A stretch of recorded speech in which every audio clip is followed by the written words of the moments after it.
This is 2OF Entertainment.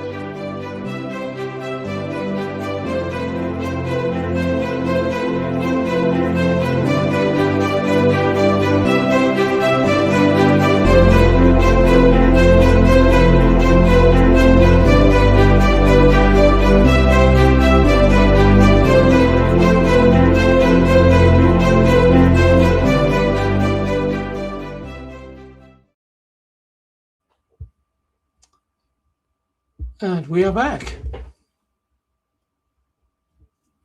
I, of course, have lost all hearings, which is what normally... It's going to be one of those days, and I know that already. We started off going well. No. Oh, still can't hear anything. So, shall I just leave you to introduce the show, Paul? Is that the easiest thing to do? Let me just jump off, and they can get you and you can get Cam on, okay?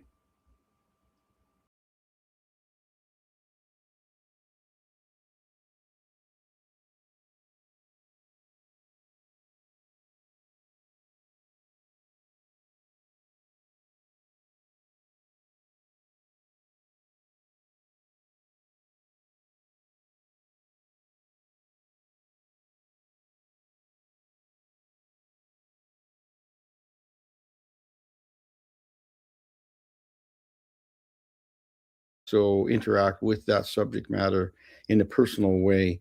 And I find that Cam does that. He's a realistic watercolor painter. A lot of his imagery, or most of his imagery, is almost still life, but very portrait-like in nature. And he's doing works that are, I guess we'll call them, they're of the forest, but more, I guess, snippets of the forest. I mean, we're going to take a real good close-up at a look at birch trees and birch bark and some of the things of how to render some of these things that are very difficult for some people, but he has this ability to bring life back into that older woods and things that are decaying and some of the beauty that's found in that subject matter. And I'm gonna get David to bring Cam into the show. Yeah. There you go, Cam. Good morning. Morning. Good morning. Yeah. Well, you know what? We had a good experience. Like the other day, we talked about some of your work, and I'm quite. We'll just talk a little bit about your background a little bit and your art journey a little bit, I guess, as we call it. Just where you came from, your background, and up to date a little bit. Can you tell us a little bit where you started and where you picked up this great ability to paint watercolor? Well, thanks, Paul. My first degree at university was a Bachelor of Arts at the University of Saskatchewan, and I majored in visual arts. And I was very fortunate. I had a teacher mentor, Noni Malcaster, and I took several classes from Noni, and then I ended up in architecture initially, and then I switched over to landscape architecture. I did have the experience of going to Japan for 2 years, and I fell in love with Japanese gardens. And then I guess I didn't really pick up painting again until about 2000.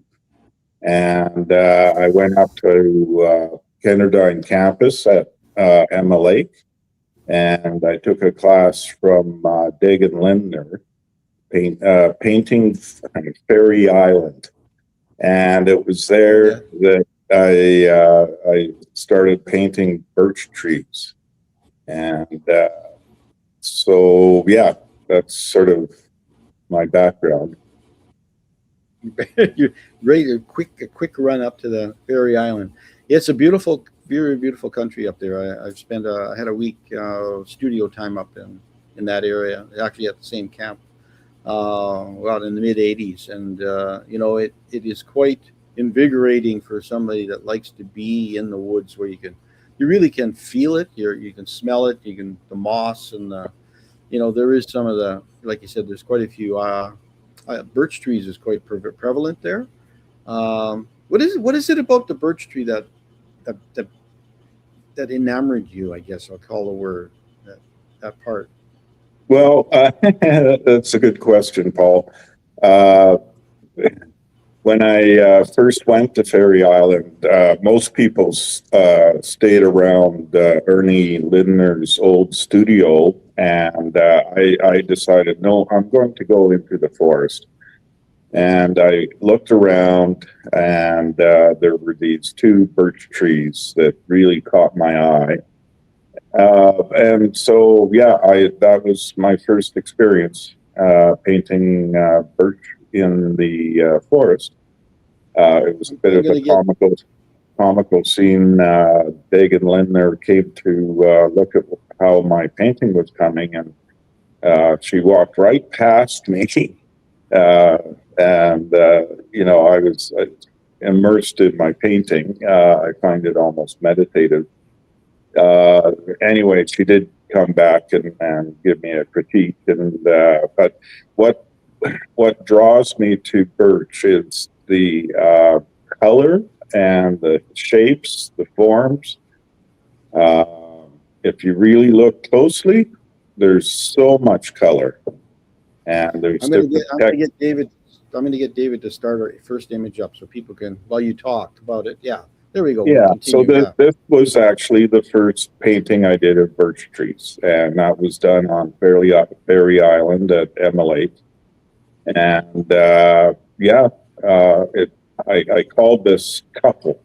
It's a couple of birch trees, and it looks like they're interacting with each other. Well, exactly. That's what I was just going to say. I said they look like there's a yin and yang. Like they've been around together for quite a while. They're getting to understand and know each other's space.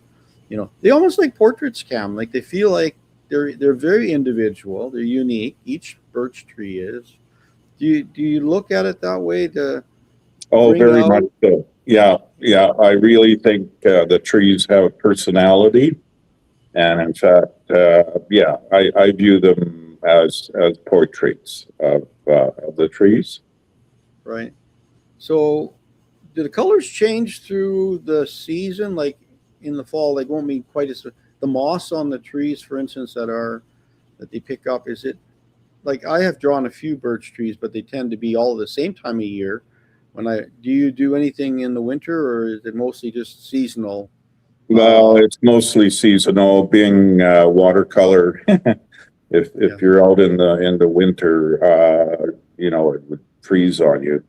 The color does vary, especially based on light.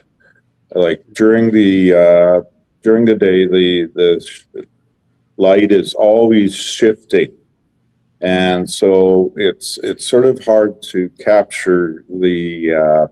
Do you do early morning light or afternoon light? And that's one of the challenges of plein air is the changing light. It's a bit of a challenge, I guess. Yeah. So do you find the nemesis being the background? Is that your nemesis, the little bit? Yes, very much so. And I've struggled with background. Now, I think in a few of my paintings, I have attempted background, mainly just a wash. And I don't find that it really adds much to the painting. And in fact, just leaving the paper color, it really makes the trees sort of sculptural. There's a good word. That is very much so. Yes, you can see the profiles change. Because of the torn birch and the different things. They're not just a pole. Right. When you're looking at things. But we go back to painting in the watercolor in the wintertime. One of the artists was mentioned to me. He said he uses vodka instead of water. Yeah. Yeah, you start dipping your brush in and licking your brushes after a while. But Yeah. but he said use a little bit of vodka in your water. He said that will make it so it doesn't freeze. But it's an investment. You have to look at it that way. That's for the die-hard watercolor painter who wants to paint in zero weather. But it's cumbersome when you've got mitts and gloves and a snowsuit on, almost, where you're trying to, because you're standing or sitting very still, trying to focus on something. You can get pretty cold working outside in the winter. I'll stay in the studio, thank you. So do you bring reference material into your studio with you for the winter, or do you work from photos mostly? Well, both, actually. I've got a collection of photos that I can draw on, but I also have brought parts of birch trees back to my studio, and so yeah, both actually. Yeah, no, I think I've shown a close up here on the right hand side. It's a close up of the top of the birch.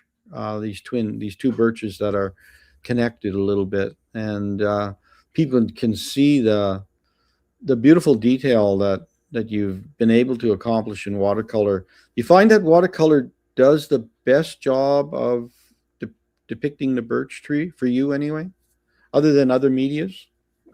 Well, I pretty much stuck with watercolor. I haven't used other media with the birch trees. I did way back when I was a student. So I played around with oils and acrylics, but I really, I know a lot of people find watercolor difficult, but I love watercolor, and you have to start with light and gradually work into dark. And if you make it too dark, too bad. It's very difficult to lift pigment off the paper after you've applied it. So it's a layering process for me, where I start very light and then very gradually make it dark. Yeah, it's like playing with Photoshop. You just kind of little bit at a time to get it a little bit. Yours is the old version of Photoshop. That's what I guess. Yeah. With watercolors. Yeah, they can get muddy very quickly. If you're mixing the raw pigments that have multiple colors in each color. So in other words, trying to work with purer color, and like you said, learning your glazings to acquire those colors, and one color laid over the other one. Yeah. I mean, it's kind of analogous palette you have, because the colors are all within the same family. They're not just injection of yellow and a punch of blue and a punch of this just to give drama to them. They have drama in themselves in a monochromatic way. There's still lots of punch. You can see in the torn part of the birch, there's all the little entrails and things, the details that have gone into the curls of the paper. And I just find with watercolor, the papers feel light. Like the paper that comes off of the tree has a very light feeling and very thin feeling. That what is the nature of the birch? You feel like like peeling an onion. It just has those the skins. I guess that's why it's called paper birch. That is called a paper birch for sure. Yeah, but I become I think a tree specialist in understanding about tree. So you painted poplar trees that they have a unique look to them, but the paper birch tends to be what you tend to. We're going to show people a number of portraits over this series here that we're going to show here shortly here, and show this one here. Now, is this a birch as well? But this is spruce. I did a series of wind fallen spruce, and this again was on Ferry Island. I did a couple of studies, and then I played around with the form, and so this is a large painting, I guess around 20 by 30 inches. So yeah, it took, no, I don't punch a clock when I paint, but I'm going to guess this probably took around 500 hours. And there's a lot of detail in this, but yeah, there's a series of and some of these I did in the forest, and this guy I did the studies in the forest and then worked from photograph loosely in the studio.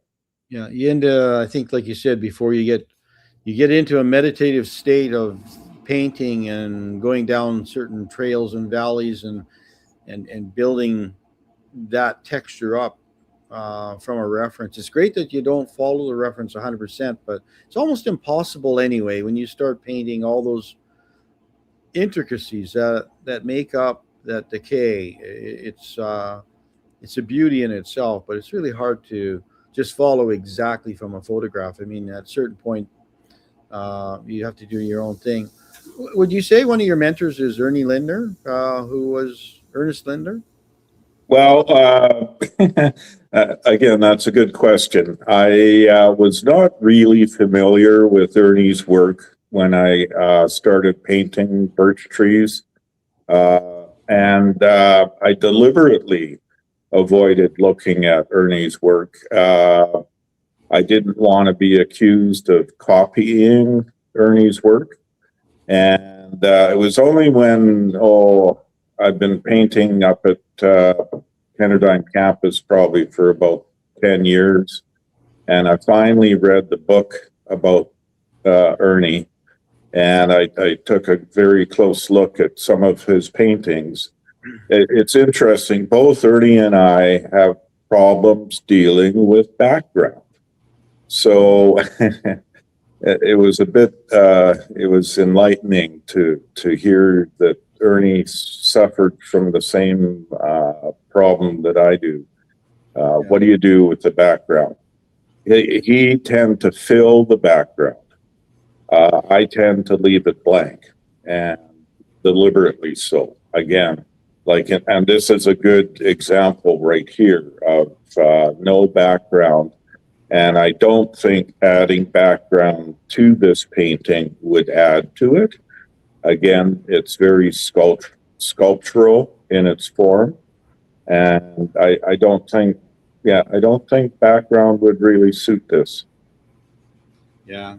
No, it's a beautiful piece. I think it's something that, people need to, you kind of go look at it and see, can you do this yourself? I think everybody interprets things differently anyway, but it's, the spruce is unique because this one could have been lightning struck or whatever, but they twist when they fall. A lot of times from age, they rot at a certain point, and when they fall, they just kind of twist and fall down. We've had a few at the lake that did the same, and they have a similar look, but there's a nice expression of,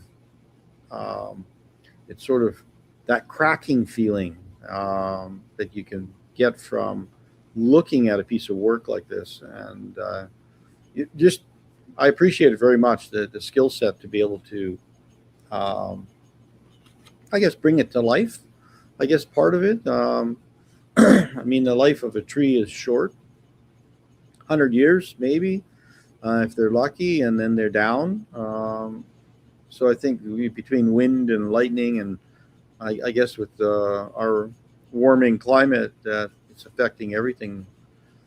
Does any of that get into your life a little bit? The concern about the environment, and you yeah, very much so. And but there's natural things happening as well. Ferry Island had a very strong windstorm a few years ago, and a lot of trees were knocked down by the wind. And that's just part of nature.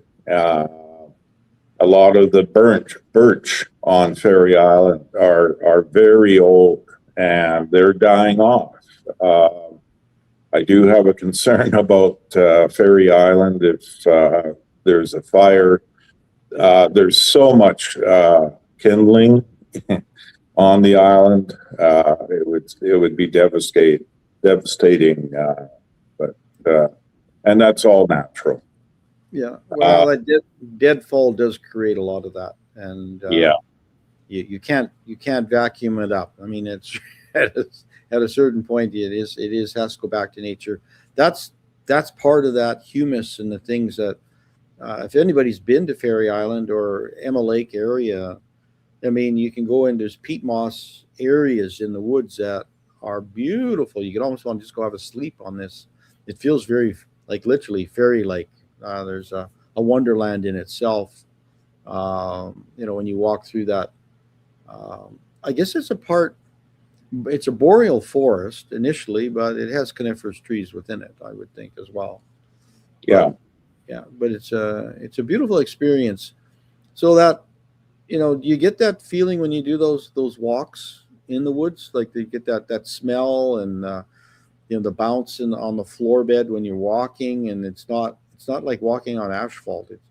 That immerses you into the forest. The feeling, is that one of the things? Oh yeah, and that drew me back again and again. I would return to Ferry Island, and you get immersed in the natural environment, and it really, I think, helps me feel like I want to paint. Yeah, perfect. Yeah, exactly. You forget about everything else, and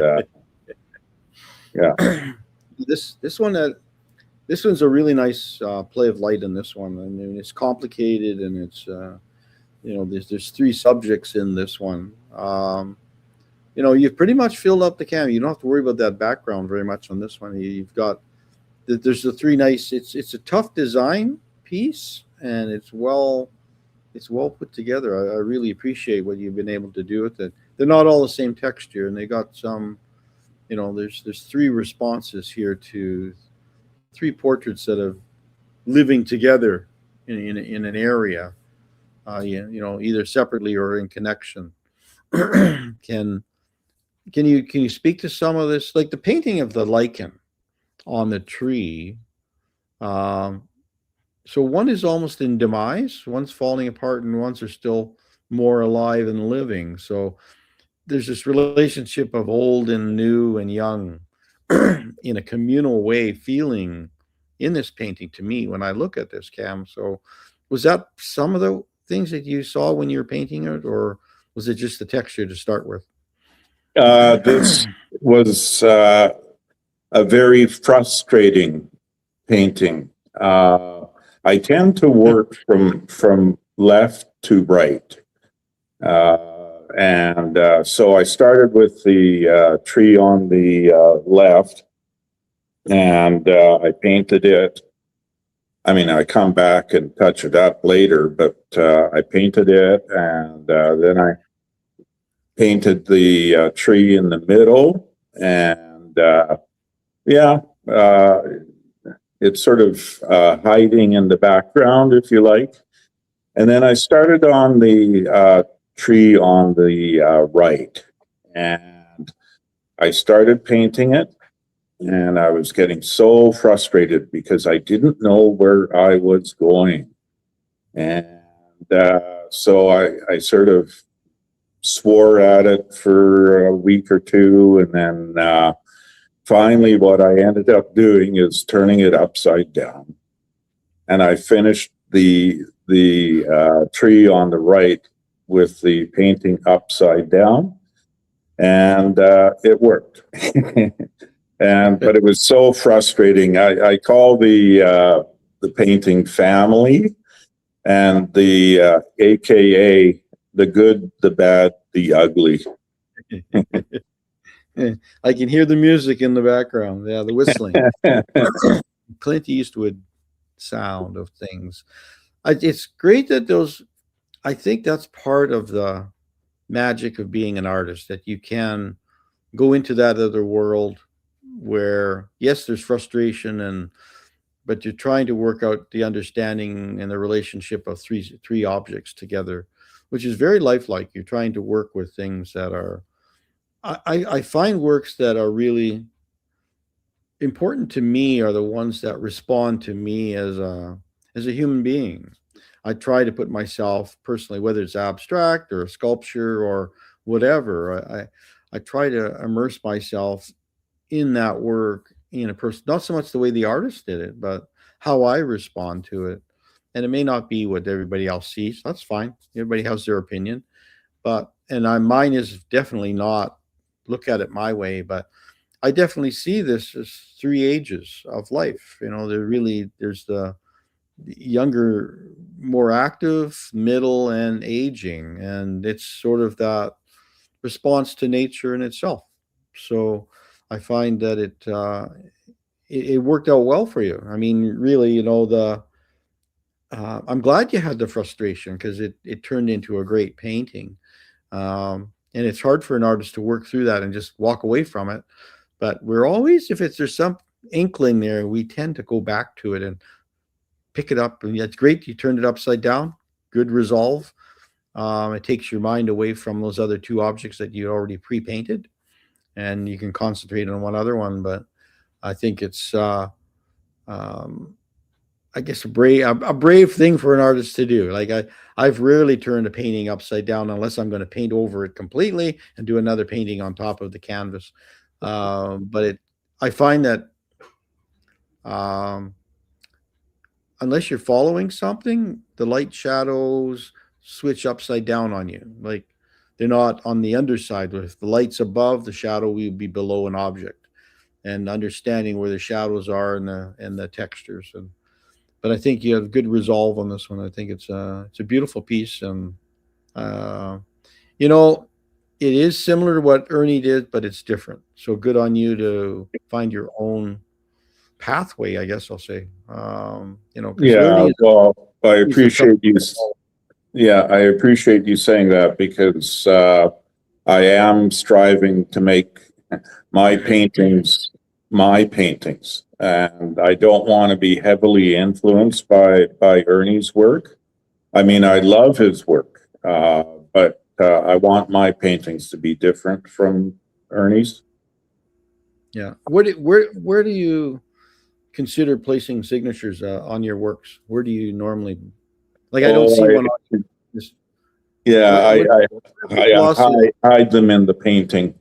Okay. I don't like to have, my name or initials. I just use initials, sort of glaringly obvious. I like to somewhere in this painting, you'd have to zoom in, but it would have my initials, and it anyway, it's I don't want to distract from my painting with my name. So do you usually put that information on the back of the paper at some point? Oh yeah, I'll sign it on the back. Yes. Yeah. Yeah. So it's always good to have that as part of the keepsake for people to have that. Yeah. Let's move on to this one. So this the other thing that is unique about, well, birch and I guess they're aspen or poplar trees. They tend to, as they decay, they have a shelf fungus that these become these clam-like shapes that are piled one on top of the other that can ring a tree. And there's probably 1,000 versions of styles of them. I call them lack of words, but can you give us a little feeling about what attracted you to this subject matter? Well, it's interesting. One of the names for this fungi is Artis conch. So it's been the subject matter for many painters, and this is actually on a spruce tree. Okay. An old spruce tree, and it's been there for many, many, many years. And I was admiring it, and then finally I decided I'm going to paint this. And I did, again, I did a couple of studies, played around with the layout of it. And in this case, I decided to put in background because it really sets the context. But I filled the entire paper with the painting right up to the edge. So that's another way that I've dealt with background is, just made it extend right to the edge of the painting of the paper. Yeah. No, it makes sense to have it attached to that bark of the tree, the context of the, because the fungi they're different on each tree. Like, oh yeah. And their relationships that are part of that tree. This is, like you said, it's an aging tree, so it's feeding this other life form. Like, that's what I love about watching that. You can see how one is something for the other one, whether it's shelter or food, or it's the next generation of what's happening in the forest. I'm not a botanist by any means, but it tells you the health of the forest. It tells you what's happening when you start seeing things like this. But I love the feeling of them. I mean, they feel very clam-like. They're very.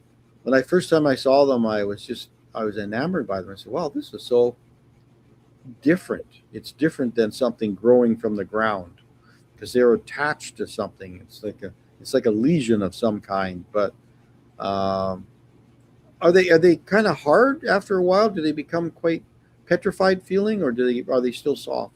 Oh yeah, no, the older fungi are very firm, I guess you could say, and they develop, I think, more color as they get older. Like this would be, I don't know how many years old, this particular fungus, but it had, again, if you look at it closely, there are so many different colors in this, similar to the birch trees, Right. Yeah. There is and there isn't, because you look at them, it feels very warm colors, right, that are in there. When you look at it, we're looking at it smaller as well, looking at it on screen here, but it still gives you a semblance of the relationship that's happening. I mean, the work actually is very abstract in its nature, and realistic at the same time. But so do you look at abstraction when you're designing your shapes and spaces, like when you're putting it together? Is that Well, I certainly play around with the form, to make it do what I want it to do. Yeah. So it's not purely representational. Yeah. No, it's I like the fact that you do that, because I think, just copying something specifically and say I'm going to paint it exactly like that. It's nice to move something around a little bit in a natural way. I mean, when you're looking at the connection of the two fungi at the top, you're not playing with that too much, because that's how they're connected. But like the cropping on the left and the right, and just leaving it has a feeling of a close-up portrait. Like, it's like, I'm not showing you everything. That's not important. This is what's more important.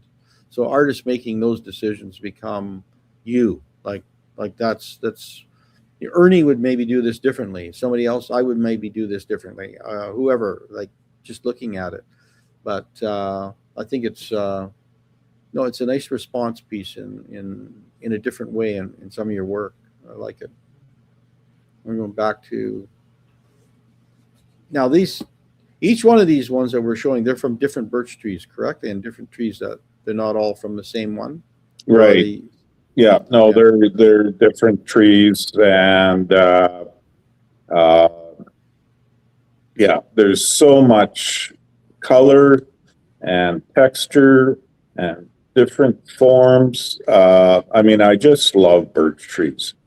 I don't like. I'll play around with its form. I like you. I view them as portraits.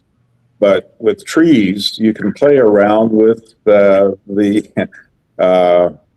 with the face, and you can lower the ear below the chin, and you can play around with it. Whereas if it's a human portrait, of course, you typically would leave things where they are.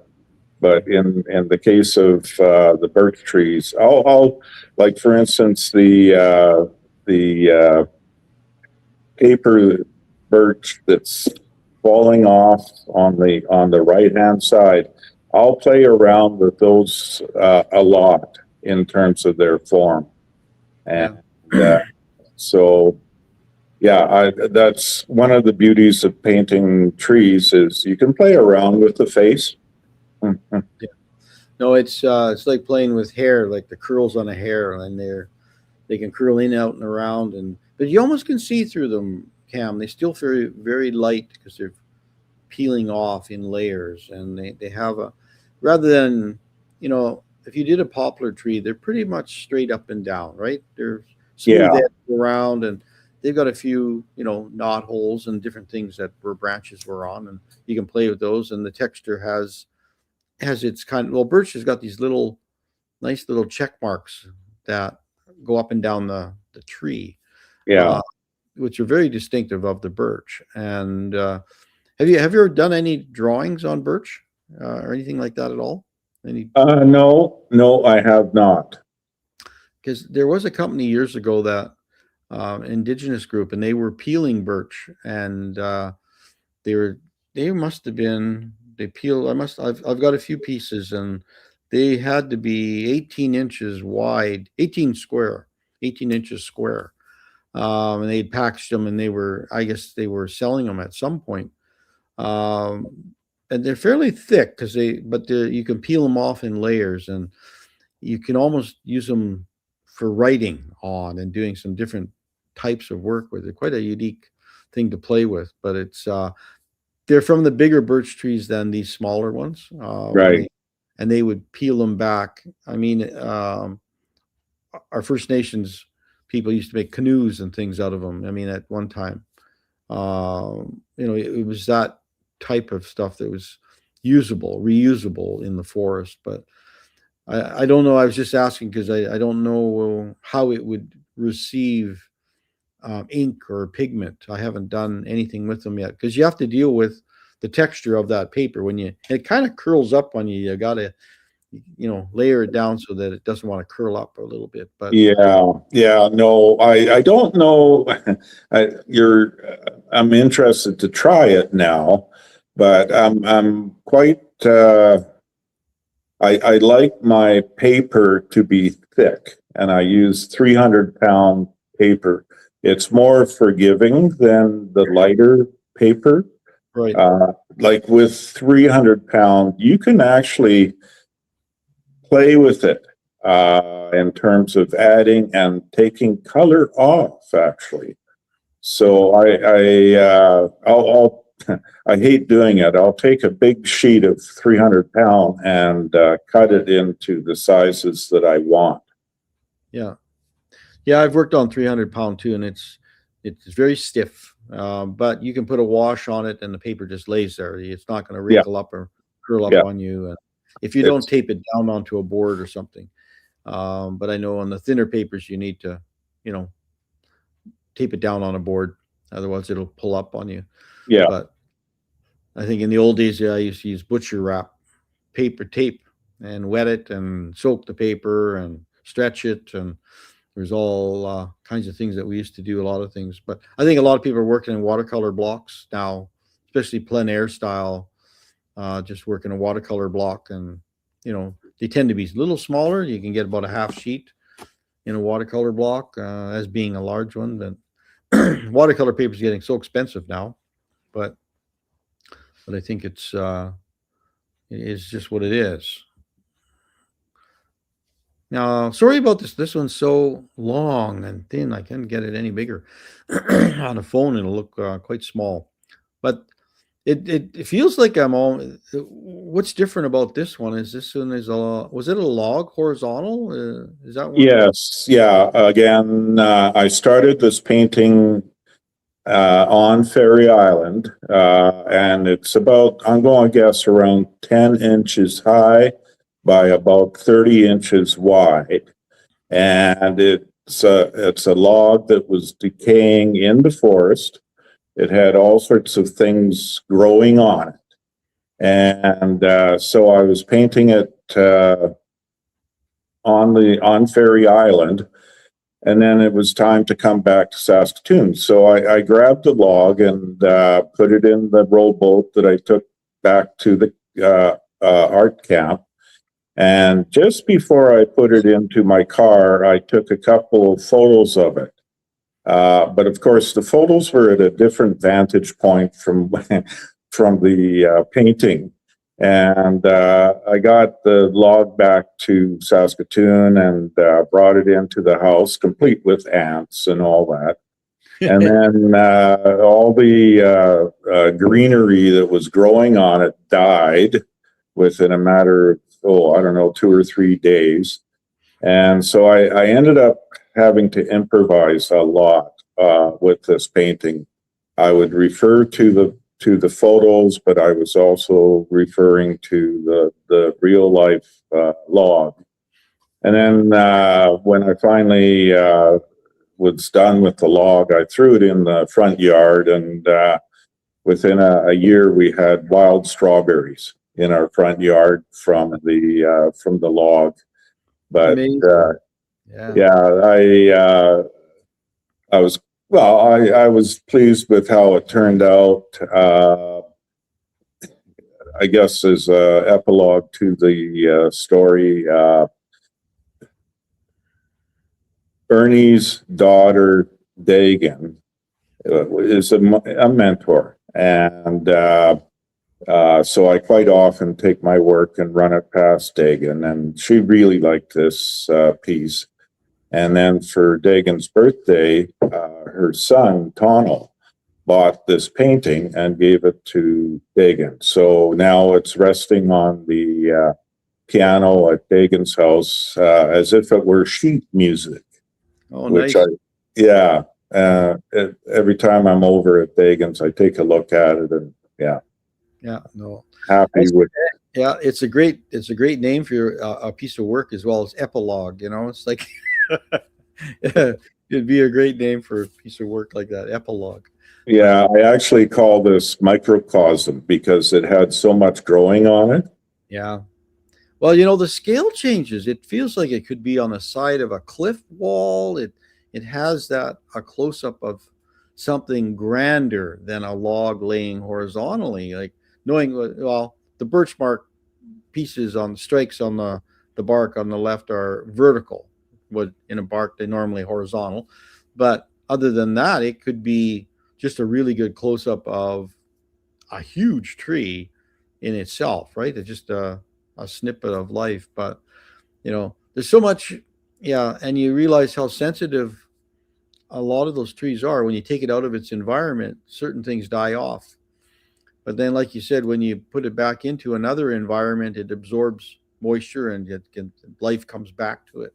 In its sense, and it was strange though that the wild strawberries come back up. That'd be kind of a great find to have that happen with something. But I guess the understanding, and like you're a bit of a naturalist that way, to understand that one life form feeds the next life form. So like a painting with the wild strawberries would have been really a neat thing to see as well in the series, kind of a feeling. So that you're just showing sort of like, I think I remember seeing some Ernie once where there was a decaying stump and then another small tree growing out of the new growth growing out of the top of the stump.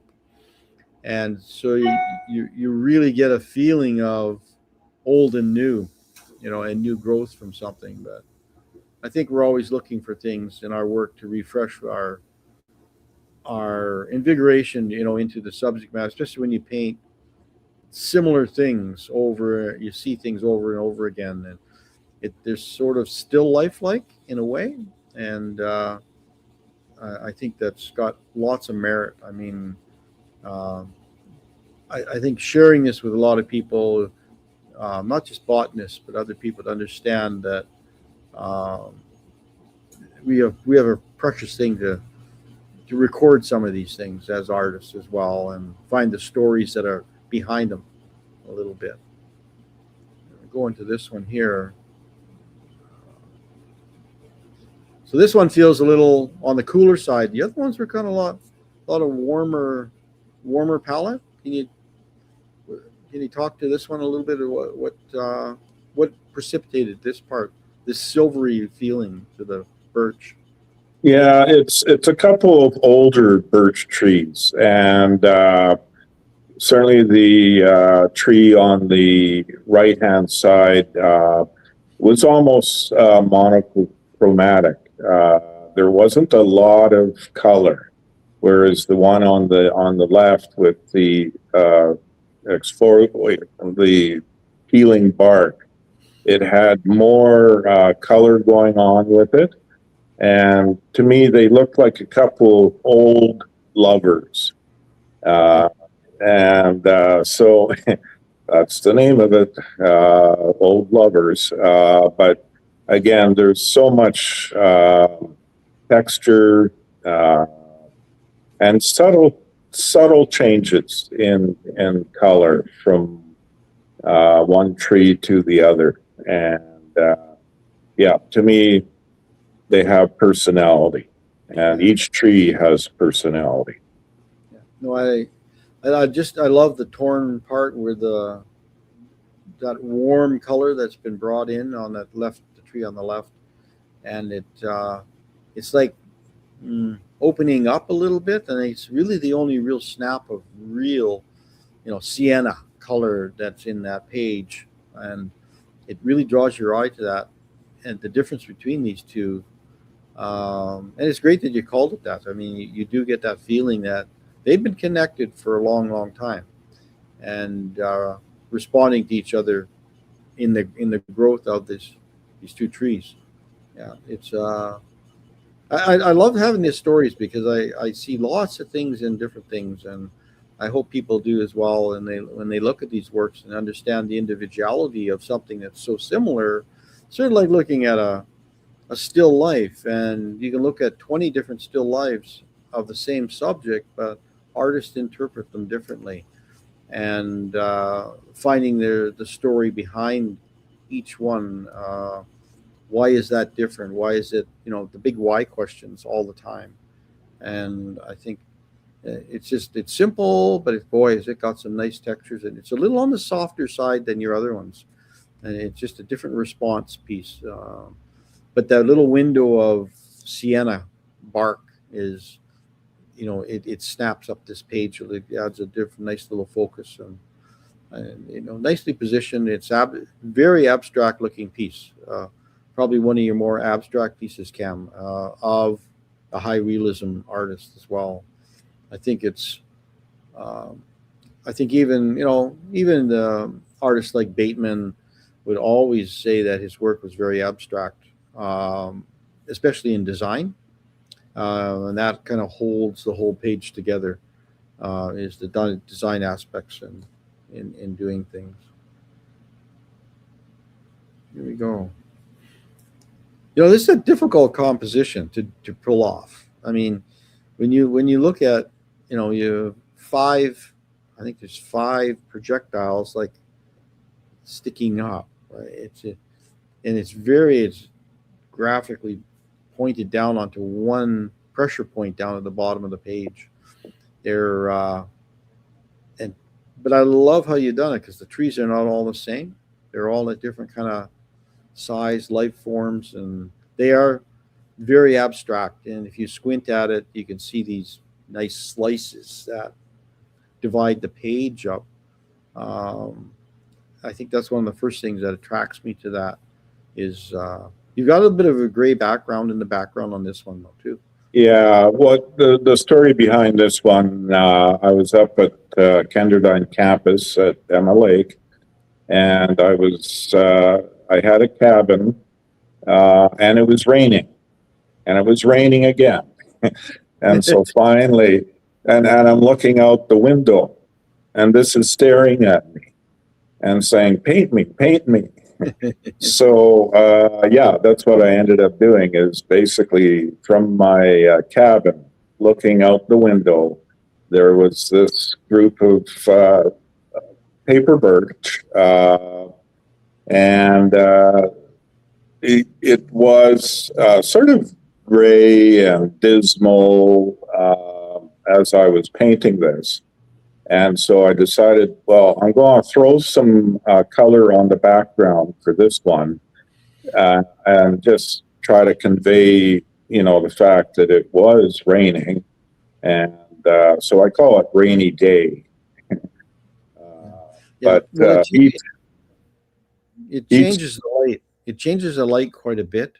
Yeah. Like when it's dismal and gray, it changes the light on the tree as well. I can see. Yeah. That. It's more subdued, for sure. But again, each tree has its own sort of personality, and I try to capture that as well. Yeah, no, you did. And I think, we're seeing young ones and middle age, that there's some things happening there in the composition that, it works out. It works out well. I think it's, when you paint, you're not painting the whole tree, you're painting snippets of a tree. So that's the thing. And, we're looking at, you start painting a vertical birch tree, and everything is long vertical pieces of paper. Where most of your works are they horizontal? Most of the works that you work on? It varies. Yeah, it varies a lot. I think probably more vertical than horizontal, but when you're doing groups of trees, yeah, horizontal works better. Yeah, it's here's a nice,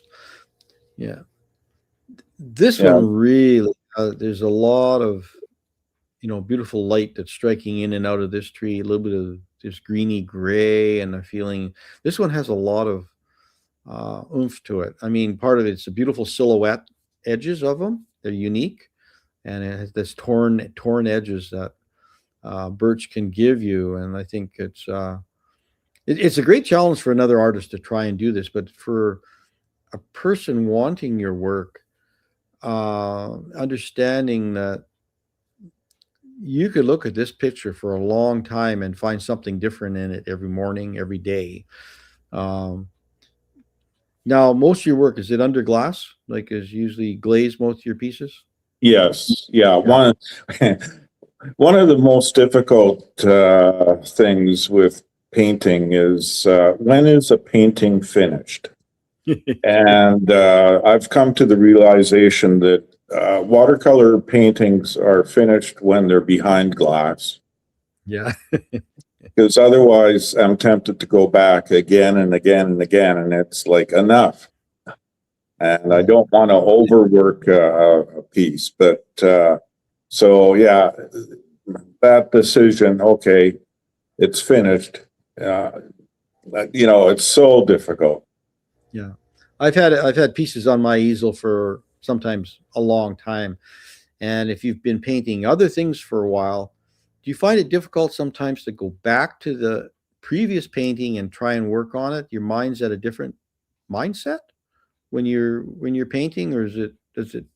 You might see something that you didn't see before. So, but I don't typically do that. I usually, I'll focus on one painting at a time. But I will go back, sometimes I'll just set it aside for a few days and then come back and finish it. But typically I'm anal retentive. I like to do things one project at a time. Okay, so you don't have a number of paintings on the go at any one time. You do one, finish it, and move on to the next one? Yes. Yeah. No, I admire you. I got like 12 started, and you kind of bounce back and forth, and you do different things, and you think, oh, some you just turn face down on the table, and you don't come back to it at all for a long time. But yeah, no, it's great that you're able to finish a piece and from front to end, because I think, yeah, I admire you for that part. I just I tend to, I'll get a block somewhere, you'll paint for a while. Sometimes magically they all happen at one sitting. Plein air, a lot of times they're just done and you move on. Yeah. But a longer painting in the studio is just that, a longer painting in the studio. They take a while to conceive, build. They tend to be larger pieces. So how big was this piece be? Is this this is probably about 18 inches height. Okay. And I'm going to guess around 8 inches width. But yeah, my medium-sized paintings typically are, in the 12 inches by 18 inches. Right. Okay. Okay, this one here is different way of looking at it. Different color palette. These ones are different. Just feels a little they're a little warmer light, maybe an afternoon light that you've been painting on this one a little bit more. Yeah, it has a Yeah, again, this is on Ferry Island, and I started it off plein air and then finished it in the studio. It was in a sunny location, right. and I think that's reflected in the colors. So again, I think each tree has a personality. The tree on the right reminds me of a bass player. Okay. Yeah, and so it's a trio, is what you. That's the name of it. Actually, is trio. Yeah. Perfect. Yeah. Well, you can feel the response. I mean, it's funny how you take certain shapes and the sizes and curving away and in and out, and they have. I don't know what it is with it. A bit of a human aspect to them. I think you respond to pieces. They don't become birches anymore. They become something else. It sounds a little weird to say that, but there's a response thing between the two other birches leaning away and the one that, like you said, is the strength on the right. There is this conversation, one leaning away, one leaning in, I mean, as a person, you just look at things as to why is it uniquely different than something else. But this is a lovely piece. Is this like a full sheet, this one, or? No, this is again around 12 inches height by 18 inches width. Okay, so basically about a half sheet. Yeah. Size. No, I love it. I love this feeling. I mean, there's the topography that's on the one on the right here, where where it's it feels like there's this landform that's growing up the left side of the tree, and you can see a little shelf fungus that's laying down about 3/4 the way down the tree, and it's a nice stopping point. Like, it's just this little rest for your eye, for you go through all this stuff that your mind is trying to sort out, and running up and down the tree, and your mind's getting excited about these curls, and then there's this shelf fungus that's sitting by itself on the tree.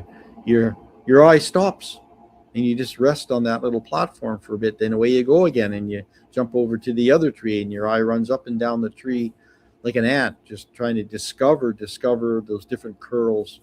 I can see you painting this for hours, for sure. I can just, yeah. Now, this one's probably got the most color than your other pieces in the background. For you, that's a brave thing. I can see that. Yeah. Again, I'm not sure that the wash on the background really contributes. But anyway, yeah, this is a stump that was on Ferry Island, and it was very close to where I was doing a lot of my painting. And I was looking at this year after year, and I did some studies of it, smaller, 4x6 or so. This is full size. This is 20 by 30 inches. Okay. Wow. And it's got a lot of stuff going on it. And to me, this stump was, how can I put it? It had a spirit, and I almost came to worship this stump. So I in the end, I called it Shaman. And so I did some studies, and then I did this one full size. There is a lot of detail in this painting, which you don't really see when you look at the whole thing. But if you zoom in on parts of it, you'll see, there is a lot of detail. And again, I'd probably spend 500 hours, I don't know, hundreds of hours on painting this. But I get so immersed, and it becomes meditative for me to focus on a painting and forget about everything else. Is it hard for you to sell them and get rid of them? They become part of your family? Well, I have a lot of paintings sitting in my studio, and right now I don't have a gallery representing me. I have in the past. I've had some good experiences, and but right now I don't have a gallery, and I'm terrible at marketing. I'd rather do painting. Yeah. But this image here is of a tree, again, on Ferry Island. I called it Sentinel. It was at a point where the path going around the island split. And it was sort of like overseeing the people coming onto the island. And this was done plein air. And I do find I tend to be looser when I'm painting plein air. When I get into the studio, I sort of became more anal retentive. But well, part of it is painting outside, and the light is always changing, which is a big challenge. So this one, I did it on Ferry Island, and I don't know if I might have touched it up in the studio, but I do find I'm looser when I'm doing plein air. Yeah, no, for sure. You have to work around the conditions that you are fighting bugs and mosquitoes and different things as well, and you're trying to work. It dries quick too outside, and there's a lot of heat and sun, and your washes can dry up on you really quick in watercolor. Well, Cam, our time's gone a little bit by here. We had I wish we could talk more about your work, but I think we can always have you back again. I don't know if David's going to join us here, if he can, but he had some sound issues, but there he is there. You're back? Yes. Well, yeah. I thought I'd come on to do some marketing. So yeah, there you go. Perfect. So, Cam, if somebody wanted to purchase one of your paintings, what sort of price bracket would that be in? Well, size matters. So the smaller paintings, sort of 4x6, I base it on a per square inch formula. So the small paintings I'll let go for around $150 Canadian. The medium-sized paintings I'll let go for around, I don't know, $600, $700, plus framing, okay, because framing has become so expensive. And then the bigger pieces that take, 500 hours, I'll let go for, say, 2,500. So, I'm getting a good, well, $5 an hour. But, I used to say before I retired, I would say, I have a day job to pay for my painting habit. I'm not making enough money to live on through my painting. And, but for a while, I was doing digital reproductions of my paintings, so it became more affordable. But I've stopped doing that now. So. Well, that's great. We had a great conversation. I appreciate you spending the time with us this morning and telling us about your exploits. You probably just can't wait to get back up to Ferry Island again in the spring. Get some new works going, and I think it's always invigorating to do that. And thanks for hosting us again, David. Again, I appreciate. It's an absolute pleasure, and I'm sure that people can find Cam through Artists in Canada. I think we'll post a link as well. Yeah, his link is there, and you can find his work and get a hold of him. No problem at all. And if not, just reach out to me, and I can connect you for sure. Yeah. Okay. Well, I'd like to thank everybody who's been watching today, and if you want to watch the absolute plethora of interviews that Paul has done over the last 4 years, there's a walk-in cupboard full of artists that you could just choose one and sit down and relax to. But in order to do that, it's always best to like and subscribe so you and subscribe so you can get to the playlists a lot quicker.